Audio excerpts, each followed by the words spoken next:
Kamusta mga idol? PBA update muna tayo. Opisyal na nga ang paglipat ni James Yap sa farm team na Blackwater Bossing sa PBA. 1-year contract lang ang pinirmahan ni Yap sa koponan. Madaming mga PBA fans ang napapatanong sa kanilang sarili kung bakit sa bossing pa naisipan ni James Yap na ipagpatuloy ang kanyang career sa basketball, gayong hindi naman contender sa liga ang koponan na nilipatan niya. Marahil ay hindi na din siya pwedeng maging choosy sa pagpili ng koponan na lilipatan dahil sa kanyang edad mga idol. Desidido pa din kasi si Big James na maglaro ng basketball kahit alam niya sa kanyang sarili na hindi na niya kayang ibigay ang kanyang 100% sa loob ng basketball court.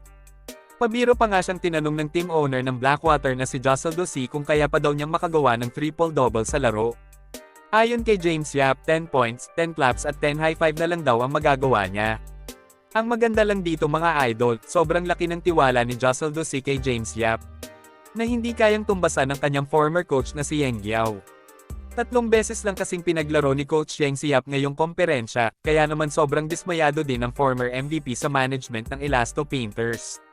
Samantala, mismong si James Yap na ang nagdesisyon na i-retire ang kanyang paboritong numero sa basketball na number 18.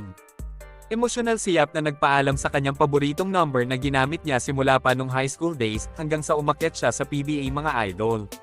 Si Troy Rosario kasi ang nagmamay-ari ng number 18 jersey sa Blackwater. Sinubukan pa nga daw i-alok ni Troy kay James ang kanyang numero, pero tinanggihan ito ni James Yap. Ibig sabihin nito mga idol, wala na din pag-asa pang bumalik si Yap sa kanyang former team na Pure Foods, na ngayon ay nakapangalan na sa Magnolia Hotshots. Malaki ang naging kontribusyon ni Yap sa franchise na yun, pero hindi siya binigyan ng pagkakataon na i-retire ang kanyang jersey. May pangako naman ng team owner ng Blackwater na bibigyan nila si James Yap ng graceful exit sa PBA, sa pamamagitan ng jersey retirement ceremony. Malaking bagay ito para kay James dahil pinapahalagahan siya ng koponan na kumuha sa kanya bago pa man niya lisanin ang mundo ng basketball. Makakasama ni Yap sa Blackwater ang kanyang former assistant coach sa San Mig Coffee na si Jeffrey Carriazo at si Mark Pingris na naging katulong niya para makuha ang Grand Slam Championship ng San Mig Coffee mga idol.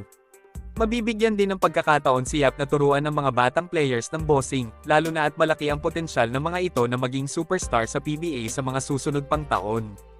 Hanggang dito na lang muna mga idol. Maraming salamat sa panunood. Kita-kits ulit tayo sa videos na aking ipapalabas patungkol sa basketball. Kung bago ka pa lang sa channel ko, please consider to subscribe at huwag kalimutan pindutin ang like at notification bell button para updated ka sa videos na aking ipapalabas. Salamat mga idol.